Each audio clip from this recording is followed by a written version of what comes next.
Hello and welcome to my YouTube channel. आज हम एक नए लेक्चर के साथ हाजिर हुए हैं जिसमें हम ग्रेड 9 की मैथमेटिक्स का unit number 1 real and complex number solve कर रहे हैं। आज हम इसकी एक्सरसाइज नंबर 1.3 सॉल्व करेंगे, जो कि मैं एक ही वीडियो में पूरी एक्सरसाइज सॉल्व करवा दूंगा। उसके लिए पहले आपको कुछ नई चीज़ें इंट्रोड्यूस करवा दूं कि जो आपने आई थिंक प्रीवियस क्लासेस में नहीं पढ़ी है ना, तो उनके बारे में हम पहले पढ़ लेते हैं कि वो कौन कौन सी चीज़ें हैं। तो उसके लिए हमने यहाँ पर एक इंपॉर्टेंट पॉइंट का कॉलम बनाया है। इसमें वो तमाम चीज़ें लिख देता हूँ कि जो अभी हम पढ़ेंगे और फिर हम इस एक्सरसाइज में अप्लाई करेंगे। उनमें से पहली चीज़ ये है जो आपने आई थिंक पढ़ी हो और आई थिंक ना पढ़ी हो, वो क्या कि जैसे मैंने आपको पहले पिछले वाले लेक्चर में बताया था अपने, अगर किसी ने मेरा एक्सरसाइज 1.4 का लेक्चर देखा हुआ है तो उसे वाली बात पता है कि अगर हमारे पास कोई चीज़ ऐसे लिखी हुई है, ठीक है, तो हम इसको कहते हैं बेस और इसको कहते हैं हम पावर। और यहाँ पर एक बात और ज़रूरी क्या कि इस ए की जगह पर कोई नंबर भी आ सकता है और कोई वेरिएबल भी आ सकता है, और इस एन की जगह पर भी कोई नंबर आ सकता है, कोई वेरिएबल आ सकता है। तो कोई भी अगर इस फॉर्म में लिखा हुआ है तो आप उसमें ये ज़हन में रखें कि इसको हम कहते हैं बेस, इसको हम कहते हैं पावर। अच्छा, पावर का एक और नाम भी होता है, उसको हम क्या कहते हैं?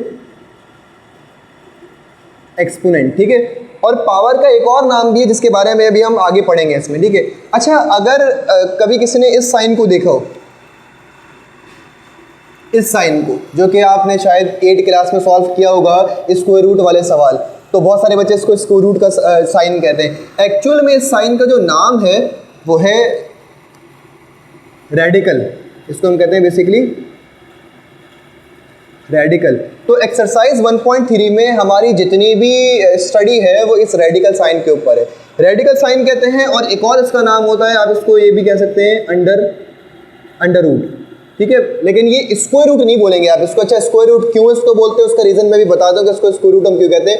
एक्चुअल में इसके दो नाम है, या तो रेडिकल या फिर अंडर रूट, ठीक है।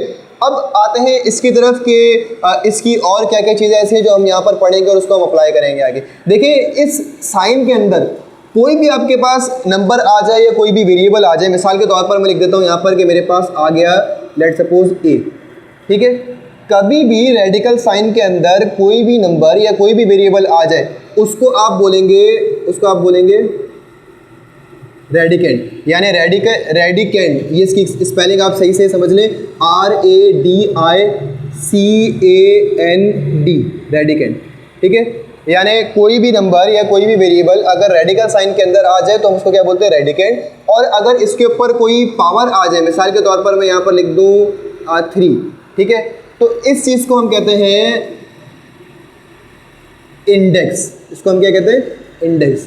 यानी रेडिकल साइन के अंदर आने वाला नंबर या वेरिएबल क्या कहलाएगा? रेडिकेंट कहलाएगा। और रेडिकल साइन के ऊपर आने वाला नंबर या वेरिएबल क्या कहलाएगा? इंडेक्स कहलाएगा। इसको हम कहते हैं इंडेक्स ऑफ द रूट। यानी इस टर्म का या इस एक्सप्रेशन का या इस नंबर का या इस वेरिएबल का ये क्या है? इंडेक्स है, या इसको हम रूट और इंडेक्स ऑफ द रूट भी कह सकते हैं, ठीक है। अब ये जो हमारे पास एक साइन है जिसको हमने स्क्वायर रूट के नाम से पढ़ा हुआ है, अगर ये खाली लगा हुआ है तो इसका नाम है, यहाँ पर मैं शॉर्ट फॉर्म में लिख रहा हूँ, जगह का है हमारे पास SQ रूट, स्क्वायर रूट। उसकी वजह ये होती है कि रेडिकल साइन की जो कम से कम इंडेक्स होता है वो होता है 2, और यहाँ पर हम 2 लिखते नहीं, जैसे हम अक्सर 1 नहीं लिखते पावर में, तो रेडिकल साइन का कम से कम इंडेक्स होता है 2, और 2 को हम लिखते नहीं है यहाँ पर, ठीक है। तो इसका जो इंडेक्स है वो कितना है? 2, यानी इसकी जो पावर है, रूट की जो पावर है वो कितनी है? 2, ठीक है। अब ये तो इसी वजह से इसको क्या कहा जाता है? स्क्वायर रूट, क्योंकि आपको पता है कि 2 को हम क्या कहते हैं? स्क्वायर कहते हैं। तो क्योंकि इस रूट की या इस रेडिकल की जो मैक्सिमम इंडेक्स है यहाँ पर इस वाले का वो कितना है? 2, इसी वजह से इसको कहा जाता है स्क्वायर रूट। अब अगर मैं आपसे बोलूँ, अच्छा, इसकी ट्रांसफॉर्मेशन होती है हमारे पास ना, कि हम रेडिकल साइन हटाते हैं और पावर लगा देते हैं, और क्या कहते हैं? पावर हटाते हैं तो रेडिकल साइन, यानी आपस में वाइस वर्सा चलते हैं। ये एक दूसरे के रेसिप्रोकल्स हैं, ऑपोजिट्स हैं, और ये एक दूसरे से ट्रांसफॉर्मेशन हो सकती है। अगर मैं ये साइन हटाऊं कभी, ठीक है, तो इस साइन को हटाकर मुझे पावर में लगाना पड़ेगा 1/2, ठीक है। ऐसे ही अगर मेरे पास साइन है कुछ ऐसा, तो इसको हम कहते हैं क्यूब रूट, क्योंकि हम 3 को कहते हैं क्यूब, तो इसके ऊपर क्यूब लगा हुआ है इंडेक्स, तो हम कहेंगे इसको क्यूब रूट। और ज़ाहिर है कि इसका जो इंडेक्स होगा वो कितना होगा? 3, और इसकी ट्रांसफॉर्मेशन कैसे होगी? 1/3।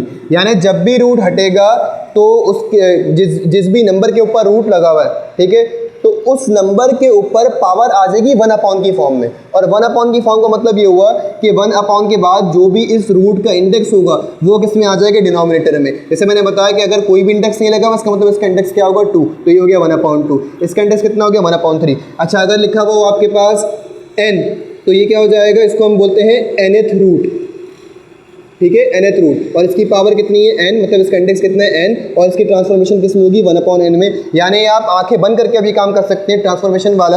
आपको बस ये ध्यान में रखना है कि ट्रांसफॉर्मेशन हमेशा 1/, की फॉर्म में होगी। और दूसरा ये कि हमें हमेशा जो भी इंडेक्स ऑफ द रूट होगा उसको हमें कहाँ लिखना है, डिनोमिनेटर में लिखना है। तो ये कुछ बेसिक पॉइंट्स है जो आपको लाजमी याद रखने इस एक्सरसाइज को सॉल्व करने के लिए। अब आ जाए इसके पहले सवाल की तरफ। कह रहे identify the radicand and index in the following. इंतहाई आसान सवाल है, सिर्फ एमसीक्यूज में भी शायद नहीं आता कि आपने ये बताना कि भाई इसमें रेडिकेंड कौन सा और इंडेक्स। जैसे मैंने भी बताया कि रेडिकेंड कौन सा वाला होगा जो रेडिकल साइन के अंदर है, और इंडेक्स कौन सा वाला होगा जो रेडिकल साइन के बाहर पावर लगी हुई है। तो यहाँ से आप लिख लें, ये इसको मैं शॉर्ट करूंगा, जस्ट आर और आई लिख रहा हूँ मैं इसका। आर मतलब 5, ठीक है, और आई मतलब 3। यानी इस वाले रूट का जो इंडेक्स है वो 3 है, और इस वाले रूट का जो रेडिकेंड है वो कितना है, 5। बहुत सारे बच्चे गलती करते हैं कि इसको 1/, की फॉर्म में लिख देते हैं। इंडेक्स 1/, की फॉर्म में नहीं है।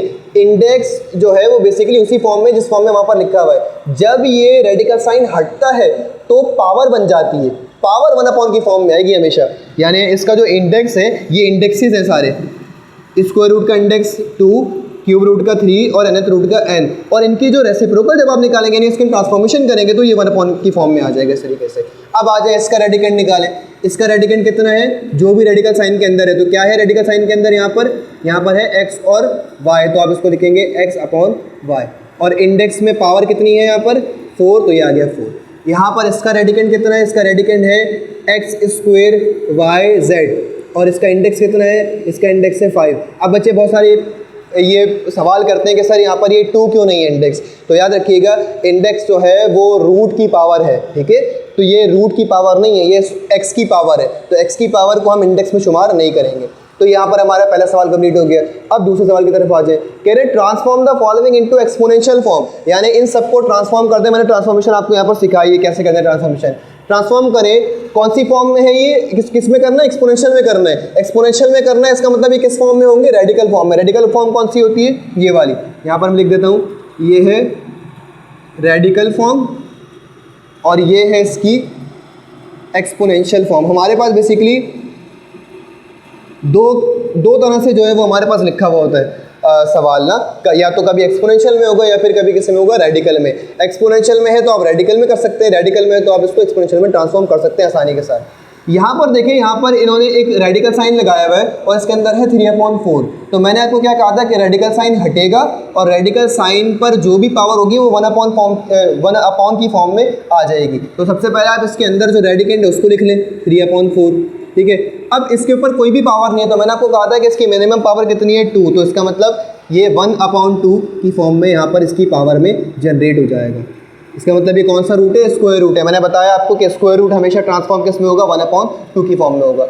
अब आ जाए यहाँ से, इसके ऊपर एक पावर ऑलरेडी लगी हुई है तो ये हो जाएगा x/y की पावर 5 ऐसे ही आ जाएगा। जब आप इस रेडिकल को हटाएंगे तो इस रेडिकल को हटाने के बाद आप क्या लगाएंगे यहाँ पर 1/, की फॉर्म में इसका इंडेक्स। तो इसका इंडेक्स कुछ भी नहीं है, मतलब क्या होगा 2। तो आप इस पावर को, क्योंकि अब ये पावर है ना, ये पावर क्या हो जाएगी 5 से मल्टीप्लाई। और आपको ये वाली बात पता है कि पावर के ऊपर अगर पावर हो तो पावर आपस में क्या हो जाती है, मल्टीप्लाई।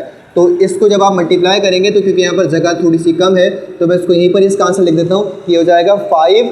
और जब आप 5 को 1 से मल्टीप्लाई करेंगे, अच्छा 5 2 से मल्टीप्लाई नहीं होगा, ये आपको पता है मल्टीप्लिकेशन का रूल कि न्यूमरेटर से, डिनोमिनेटर से। तो 5 को 1 से मल्टीप्लाई किया तो ये हो जाएगा 5/2। तो मैं इसका आंसर लिख देता हूँ यहाँ पर, आंसर क्या आ जाएगा इसका 5/2। बहुत ईजी सवाल है, समझ में आ गए होंगे आपको। तीसरा है y/x की पावर -5 और इसकी जो रेडिकल है वो कितना है 3।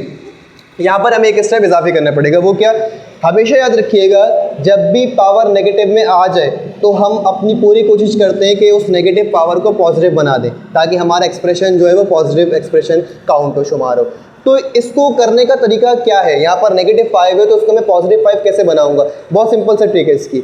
अगर जिस भी एक्सप्रेशन के ऊपर आपके नेगेटिव पावर लगी हुई है, आप उस एक्सप्रेशन को रेसिप्रोकल कर दें, मतलब उल्टा कर दें। कैसे? ये y अपॉन एक्स है ना, तो x को y की जगह पर ले जाएं, y को x की जगह पर ले आएं, तो ये हो जाएगा, ये रेडिकल ऐसे ही आएगा, ये हो जाएगा y x ऊपर आ जाएगा y की जगह पर, तो ये हो जाएगा x अपॉन y और इसकी पावर हो जाएगी +5। अब सिंपल वही काम करना है कि आपने इस रेडिकल को हटाना है और 1 अपॉन की फॉर्म में इसकी पावर को लिख देना है। तो यहाँ पर है 5, इस रेडिकल को मैं हटाऊंगा तो 1 अपॉन की फॉर्म में इसकी पावर कितनी है? 3, तो 1 अपॉन 3 आ जाएगा। जब आप 1 अपॉन 3 को इस 5 से मल्टीप्लाई करवाएंगे तो ये कितना हो जाएगा? 5 अपॉन 3। बिल्कुल सेम ऐसे ही जैसे हमने ये वाला किया था ऊपर वाला, 5 को 1 अपॉन 2 से मल्टीप्लाई करवाया तो 5 अपॉन 2, 5 को 1 अपॉन 3 से मल्टीप्लाई करवाया तो 5 अपॉन 3। अब इस वाले पे आ जाए, इसका आंसर क्या आएगा भाई? पहले y z ऐसे ही आ गया आपका, 7 भी ऐसे ही आ गया, ये ट्रांसफॉर्म होगा, हटेगा, मल्टीप्लाई हो जाएगा इसके साथ 1 अपॉन 3। ठीक है ना, ये आपको अब समझ में आ गया कि रेडिकल को ट्रांसफॉर्म कैसे करते हैं। क्यूब रूट है, ट्रांसफॉर्म होगा 1 अपॉन 3 में, तो y z की पावर कितनी हो जाएगी? 7 1 जा 7 और 7 अपॉन 3। उसके बाद 27, तो 27 ऐसे ही आ जाएगा और इस पर तो कोई पावर नहीं है, तो सिंपल क्या आ जाएगा? 1 अपॉन 9, क्योंकि रेडिकल का जो इंडेक्स है वो कितना है? 9 है। ठीक है, फिर ये वाला माइनस का 64, इसकी पावर 2, रेडिकल आपने हटाया तो रेडिकल हटेगा, इससे मल्टीप्लाई हो जाएगा 1 अपॉन 3 और ये हो जाएगा माइनस का 64 और इसकी पावर हो जाएगी 2 अपॉन 3। अच्छा, यहाँ पर एक चीज़ याद रखिएगा कि अगर आपका एक्सप्रेशन नेगेटिव में है तो एक्सप्रेशन नेगेटिव में तो उसको पॉजिटिव बनाने की ऐसा कोई ज़रूरत नहीं है, मतलब अगर नेगेटिव में तो आप इसको नेगेटिव में भी रख सकते हैं। पावर अगर नेगेटिव में तो पावर को आप पॉजिटिव बनाएंगे लाजमी। ठीक है, यहाँ पर जो एक्सप्रेशन है वो हमारा नेगेटिव में, पावर नेगेटिव में नहीं है, पावर हमारी पॉजिटिव में। अब आ जाए इस पर 1 अपॉन 2 ऐसे ही आ जाएगा, यहाँ पर m ऑलरेडी लगा हुआ है तो m जो है वो मल्टीप्लाई हो जाएगा 1 अपॉन 3 के साथ। 3 क्यों? रेडिकल की पावर, तो इसका आंसर आएगा 1 अपॉन 2 की पावर m अपॉन 3। फिर उसके बाद एक्स वाई, अब ये डायरेक्ट लिख देते हो, इसका आंसर 3 ऑलरेडी है और ये होगा 1 अपॉन 5, तो ये हो जाएगा 3 अपॉन 5।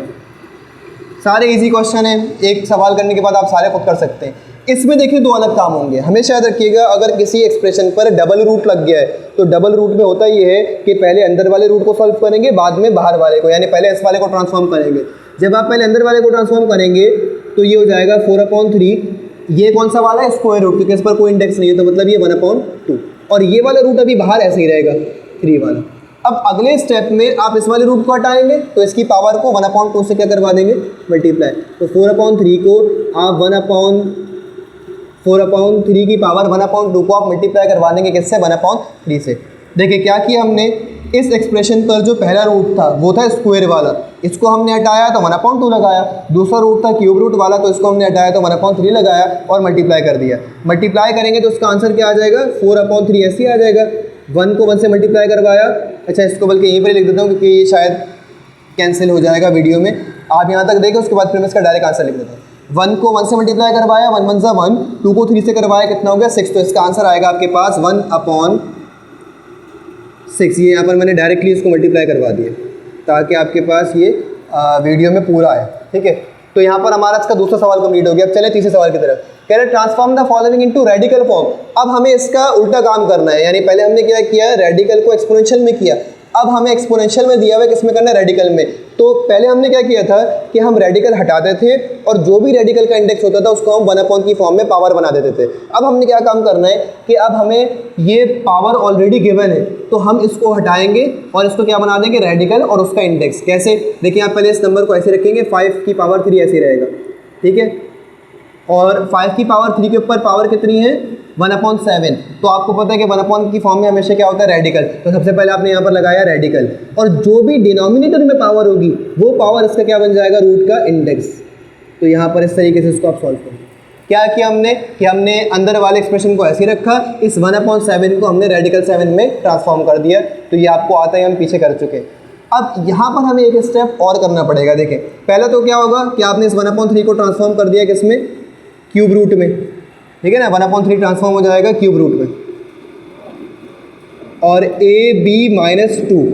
अब यहाँ पर एक पावर ऐसी है जो नेगेटिव में, लेकिन वो पावर खाली b की है, a की नहीं है। तो इसका मतलब ये हुआ कि अगर b की पावर को आपने पॉजिटिव बनाना है तो आप खाली b को नीचे लेकर के जाएंगे, यानी खाली b की पोजीशन चेंज करेंगे, a अपनी जगह पर रहेगा। तो इसका आंसर आएगा a, और ये b नीचे चला जाएगा तो ये जाएगा b डिवाइड में और इसकी पावर 2। ठीक है। उसके बाद फिर इसका थर्ड पार्ट, इसमें देखें इस पे 5/7 है। अब तक तो 1/की फॉर्म में था तो आसान लग रहा था आपको, अब 5/7 लेकिन 5/7 क्या हम ऐसे लिख सकते हैं 5 × 1/7, ये भी तो 5/7 है, 5 × 5/7। तो इसका मतलब ये हो गया ये पावर ऐसे ही रहेगी और ये वाली पावर क्या होगी, ट्रांसफॉर्म होगी किसमें, रेडिकल में। तो सबसे पहले काम आप ये करें कि 5/7 ये वाला जो एक्सप्रेशन है इसको ऐसे रखा हमने, 3 को ऐसे रखा और इस 5 को भी हमने ऐसे रखा। ये जो 1/7 है जो अभी हमने इसमें से निकाला है, उस 1/7 को आपने क्या बना दिया, रेडिकल का इंडेक्स बना दिया। ठीक है। अब ये 5 जो बचा था हमारे पास, ये क्या होगा, इस अंदर वाली पावर से मल्टीप्लाई, यानी 3 को क्या करवा देंगे 5 से मल्टीप्लाई, तो इसका आंसर आएगा आपके पास 3 × 5 कितना होता है 15, तो इसका आंसर आ जाएगा 15। तो ये 2 स्टेप में हमने सॉल्व किया है। पहला स्टेप ये कि 5/7 को हमने ब्रेक किया 5 में और 1/7 में। इस 1/7 को हमने रेडिकल उठाकर बना दिया, रेडिकल का इंडेक्स, और 5/7 की जो पावर 3 बची थी उस पावर 3 को 5 से क्या करवा दिया, मल्टीप्लाई, 3 × 5 से 15। ठीक है ना। इसका आंसर मैं यहाँ पर भी लिख देता हूँ ताकि अगर ये वीडियो में कटे तो आपको यहाँ से इसको मिल जाए। क्या है 5/7 की पावर 15। ठीक है भाई। अब उसके बाद इस वाले पार्ट पर चलते हैं। ये लिखा हुआ है -m/2, तो इसका मतलब हम इसको ऐसे लिख सकते हैं -m और 1/2। यही है ना, -m को 1 से मल्टीप्लाई करवाया, -m तो m/2 हो जाएगा, -m/2। तो इसका मतलब ये 1/2 को आप ट्रांसफॉर्म करेंगे सबसे पहले किसमें, रेडिकल में। और ज़ाहिर है कि 2 जब इंडेक्स होता है तो हम उस पर कोई इंडेक्स लगाते ही नहीं है, क्योंकि रेडिकल का मिनिमम इंडेक्स कितना होता है 2। b/a क्या बचा हमारे पास, माइनस का m बचा। ठीक है। 1/2 को हमने रेडिकल में करवा दिया और माइनस का m हमारे पास बच गया। अब ये जो m है ये नेगेटिव का m है, तो हमें इसको पॉजिटिव बनाना पड़ेगा। अब क्योंकि ये m होल पर है तो इसका मतलब ये b पर भी और a पर भी है, तो हमें होल पर इसको पॉजिटिव बनाना है। जब भी होल पर पावर नेगेटिव की हो तो हमें दोनों की पोजीशन को चेंज करना पड़ेगा। मतलब ये b/a जो है ये क्या बन जाएगा, a/b, और इसकी पावर हो जाएगी प्लस का m। और you can also write it as root में a की power m divided by b की पावर m, ये भी सही है। ठीक है ना, ये दोनों इसके आंसर करेक्ट हैं। समझ में आ गया आपको क्या है? अच्छा, इसमें होल पर पावर नहीं थी, इसमें पावर खाली b पर थी, इसलिए हमने खाली b को मूव करवाया। इसमें पावर होल पर थी, इसलिए अभी हमने दोनों की पोजीशन को चेंज कर दिया, b/a से क्या बना दिया इसको a/b।